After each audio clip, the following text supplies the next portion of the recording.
bakyalina bye balaba naye kakati olwaliro bakomyewo bagenda kutandika okulaba nga byo balaba bibasanyusa ate nga bibayigiriza. Akasemba yakange n'omwaka ogujja ogenda kuddamu ojaguze? Ate mpozi ate nga njaguza nga ndi bamaze okuweza ekinaana mwena. Tugenda okuddamu okulaba nga ndi mu kitawo ky'okuyimba. Mukama katusaba kikole.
Zinembwa z'abantu tezinume.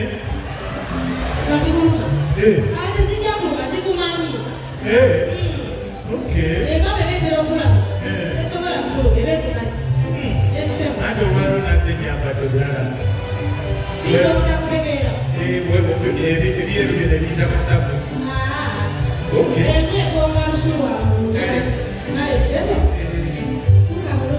Naye teweerabira akatimba bannange.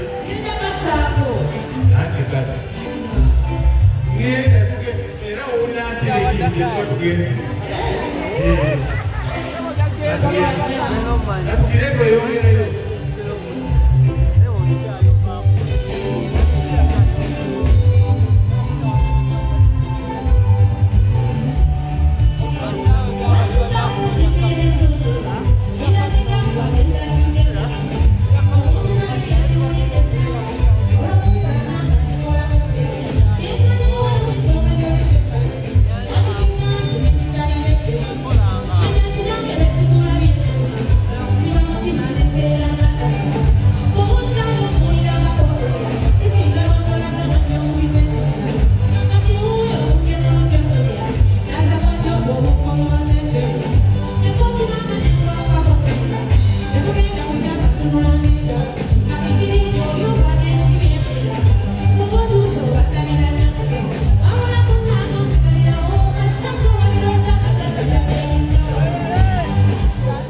Mbanjulira aba AK Furniture abakugu mu kukola entebe mu buli design yonna gy'oyagala, ebitanda ne furniture yenna ow'omulembe ate nga muwangaazi. Kuba ku namba z'essimu zolaba wansi awo, ku internet banonye ku AK Furniture oba basange e Mulago Kubbiri opposite Shell ne ku workshop yawe esangibwa ku Sapolo Kaggwa Road mu Kampala. Kuba ku namba z'essimu zolaba wansi awo, ku internet banonye ku AK Furniture oba basange e Mulago Kubbiri opposite Shell ne ku workshop yawe esangibwa ku Sapolo Kaggwa Road mu Kampala. Peter Ali Moses.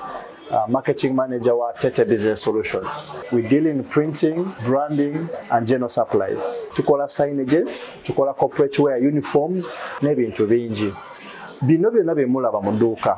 Zino samples. Buli kyolaba kyonna tulina stores. Tukola bintu bingi. N'abasinga bamanyi tukola printing and branding only. Naye tukola bingi, tulina departments ezirimu civil engineering, ezirimu installations, mechanical installations, n'ebirala. Tuli located at Lighthouse Arcade behind Charm Towers, C12. Era bw'otuuka ku C12 obupande waffe bwonna oba obulaba. Amannya nze Nsuuga Mustafa, nkola ne Ali Hila Holdings Uganda Limited. Tuli bakozi ba Biodigester wamu n'okuzimba okw'enjawulo.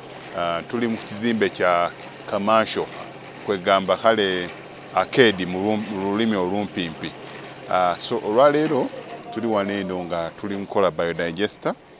Ekyenjawulo ekiriwo nti yo eri mu basement wakati okusinziira nga bulijjo abantu mu kiraba ti eno parking lot. So eri wansi eri parking lot eri mu basement. Leero tukoze size y'abantu 5 ng'era erina capacity okusavinga ekizimbe kino kyonna nga wekinaabeera. Waneeno ng'era emigaso gya bulijjo gya Biodigester tebagenda kunuunamu. Atwetaaze ku namba z'essimu 07017669992 ne MTN 0789224230. Enamba ezo zonna kwe ziri ku WhatsApp. Abantu bafadde batulaba mu videos enkadde badde nga batumanyidde Kololo. Okay. Prince Charles Drive, naye kati twavaayo. Mwaddawa. Twala omukisa guno mbagambe nti ndo twavaayo kati twadda ku Grand Imperial Hotel. Room 28 first floor. So twavaayo. Enamba zaffe ez'essimu zonna zikyaliko nga bulijjo. Just nti twakyusa location.